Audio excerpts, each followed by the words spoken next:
சேனலை சப்ஸ்கிரைப் செய்யாதவங்க சேனலை சப்ஸ்கிரைப் செஞ்சுக்கிட்டு செய்திகளை தெரிந்து கொள்ளும்படி அன்புடன் கேட்டுக்கொள்கிறேன். வணக்கம். இன்றைய முக்கிய செய்திகள்.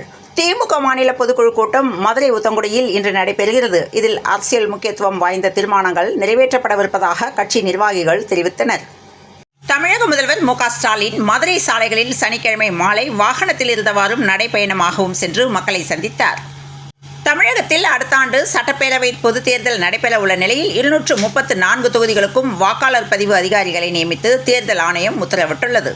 அனைத்து துறைகளைச் சேர்ந்தவர்களும் திமுக அரசு மீது கோபத்தில் உள்ளனர் என்றும் 2026 சட்டப்பேரவை தேர்தலில் ஆட்சி மாற்றம் நடக்கும் என்று தமாக தலைவர் ஜி.கே. வாசன் தெரிவித்துள்ளார். கடந்த 2016 அக்டோபர் 20ஆம் தேதி அல்லது அதற்கு முன் விற்கப்பட்ட தனிமனைகளை எந்த காலக்கெடுவுமின்றி இணைய வழியில் விண்ணப்பித்து வன்முறைப்படுத்திக் கொள்ளலாம் என தமிழக அரசு அறிவித்துள்ளது. பாமக விதிகளின்படி நிறுவனர் ராமதாசுக்கு தான் முழு அதிகாரம் உள்ளது என வன்னியர் சங்க தலைவர் அருள்மொழி தெரிவித்துள்ளார். பாமகவின் நிர்வாகிகளுடன் 2வது நாளாக ஆலோசனை நடத்திய அக்கட்சியின் தலைவர் அன்புமணி தமிழகத்தை பாமக ஆளும் நேரம் வந்துவிட்டது என தெரிவித்துள்ளார். துணை முதல்வராக்குவதாக தெரிவித்து அதிமுக கூட்டணிக்கு தமிழக வெற்றிக் கழக தேர்தல் மேலாண்மை பொதுச் செயலாளர் ஆதவ் அர்ஜுனா அழைத்ததாக நாம் தமிழர் கட்சி தலைமை ஒருங்கிணைப்பாளர் சீமான் தெரிவித்துள்ளார்.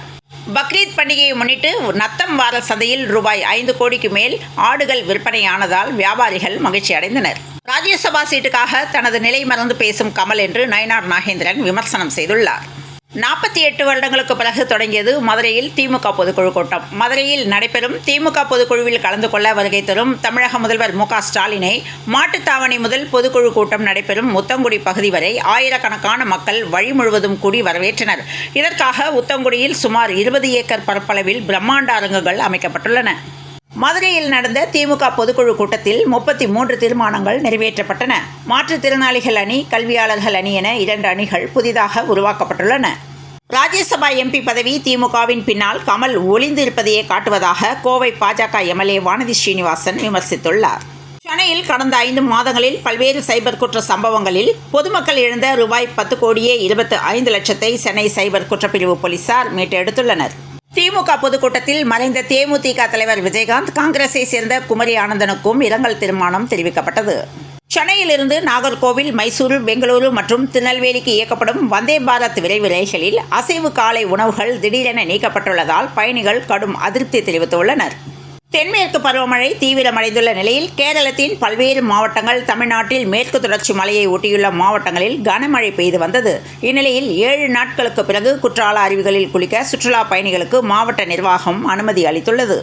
மதுரையில் பொதுக்குழு கூட்டத்தில் பங்கேற்பதற்காக நேற்று சென்னையிலிருந்து முதலமைச்சர் மு க ஸ்டாலின் மதுரை வந்தடைந்தார். அப்போது விமான நிலையத்தில் அவருக்கு பொதுமக்கள் உற்சாக வரவேற்பு அளிக்கப்பட்டது. குப்பைகள் குறித்து விழிப்புணர்வு ஏற்படுத்த சென்னை மாநகராட்சியால் வெளியிடப்பட்ட புகைப்படம் சர்ச்சையை ஏற்படுத்தியுள்ளது. பிரபல நடிகர் யோகி பாபுவுடன் சிறுமி ஒருவர் குப்பைகளால் ஆன கிரீடம் அணிந்திருப்பது போன்ற புகைப்படத்தை மாநகராட்சி வெளியிட்டது. இந்நிலையில் இது குழந்தைகள் மற்றும் பெண்களுக்கு எதிரான குற்றம் என கூறி சென்னை உயர்நீதிமன்ற வழக்கறிஞர் சங்கர் என்பவர் புகார் அளித்துள்ளார். சமூக வலைதளங்களில் வெளியிடப்பட்ட புகைப்படத்தை விரைந்து நீக்கும்படி அறிவுறுத்தப்பட்டுள்ளது.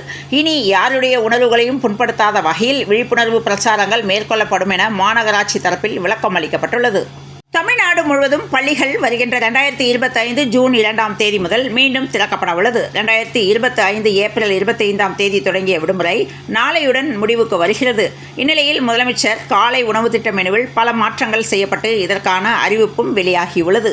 11 ஆண்டுகளுக்கு பிறகு முதலமைச்சர் மு க ஸ்டாலின் தனது சகோதரர் மு க அழகிரியின் வீட்டிற்கு சென்று அவரை சந்தித்துள்ளார். மாணவர்கள் உயர்கல்வியில் சேர்ந்துள்ளதை பெற்றோர் உறுதி செய்ய வேண்டுமென கலெக்டர் இளம் பகவத் பேசியுள்ளார்.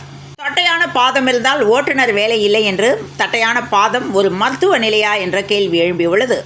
காரில் போதைப் புகையிலை பொருட்கள் கடத்தப்படுவதாக ரகசிய தகவல் வந்துள்ளது. இந்நிலையில் கடலூரில் சொகுசு காரில் குட்கா கடத்தியுள்ளதாக போலீசார் பறிமுதல் செய்தனர்.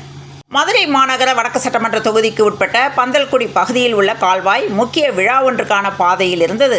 இந்த கால்வாயின் காட்சி எவருக்கும் தெரியாமல் இருக்க அதனை மறைக்கும் வகையில் திரை சிலைகள் கட்டப்பட்டு கட்சி கொடிகளும் அமைக்கப்பட்டிருந்தது. இது பெரும் சர்ச்சையை கிளப்பியது. பல சமூக ஆர்வலர்கள் சமூக ஊடகங்களில் இது குறித்து கடும் விமர்சனங்களை வெளியிட்ட நிலையில் பந்தல்குடி கால்வாய் சர்ச்சைக்கு நேரில் உடனடி ஆய்வு செய்து உடனடி நடவடிக்கைக்கு ஸ்டாலின் உத்தரவிட்டுள்ளார். ராமதாஸ் அன்புமணி மோதல் காரணமாக பாமக எம்எல்ஏக்கள் யார் பக்கம் என்ற கேள்வி எழும்பியுள்ளது. விருதுநகர் மாவட்டம் காரியாப்பட்டி அருகே கள்ளக்காதலியிடம் பேச போன் தர மறுத்ததால் அவரது பெரியப்பாவே சிறுவனை அடித்துக் கொன்றுள்ளார். அனைத்து தொகுதிகளிலும் தனித்து போட்டியிடும் நாம் தமிழர் கட்சிதான் தமிழகத்தில் பெரிய கட்சி என்றும் சட்டசபையில் மக்களுக்காக பேசும் எங்களுக்கான குரல் இல்லை, இந்த முறை உறுதியாக சட்டசபைக்கு செல்வோம், அங்கே எங்கள் குரல் ஓங்கி ஒலிக்கும் என்றும் தனித்து நின்றே திமுகவை தோற்கடிப்போம் என்றும் மதுரையில் நாம் தமிழர் கட்சியின் தலைமை ஒருங்கிணைப்பாளர் சீமான் பேட்டி அளித்துள்ளார்.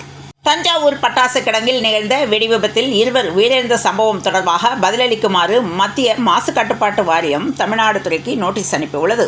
உரிய ஆவணங்களின்றி தங்கியிருந்த உகாண்டா நாட்டை சேர்ந்த 2 பெண்களை போலீசார் கைது செய்தனர். தஞ்சாவூர் மாவட்டம் தாக்குதலில் படுகாயமடைந்த அரசு பஸ் கண்டக்டர் மரணமடைந்ததால் உடலை பெறாமல் உறவினர்கள் சாலை மறியலில் ஈடுபட்டனர்.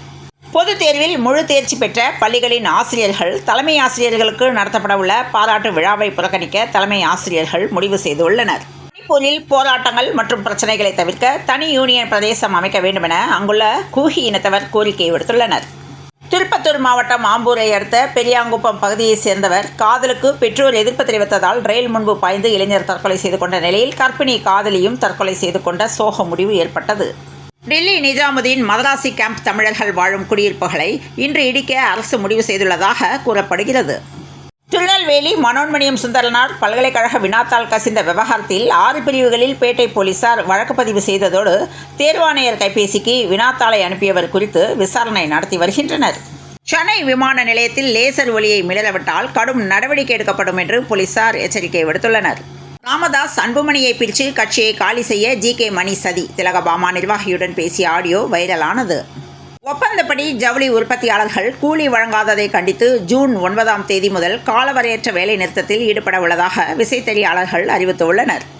உதகையில் தென்மேற்கு பருவமழை அளவு குறைந்து மெல்ல மெல்ல இயல்பு நிலை திரும்பி வருவதாலும் குளிர்ந்த காலநிலை நிலவுவதாலும் சுற்றுலா தலங்களில் பல்வேறு பகுதிகளில் இருந்து வந்திருந்த சுற்றுலா பயணிகள் எண்ணிக்கை அதிகரித்து காணப்பட்டது. இந்நிலையில் உதகையில் மழை குறைந்ததால் படகு சவாரி செய்து சுற்றுலா பயணிகள் மகிழ்ந்தனர். சிதம்பரம் அண்ணாமலை பல்கலைக்கழக உதவி பேராசிரியர் பாலியல் ரீதியாக மிரட்டி வருவதாக முன்னாள் மாணவி அளித்த புகாரின் பேரில் அவரை போலீசார் நேற்று கைது செய்தனர்.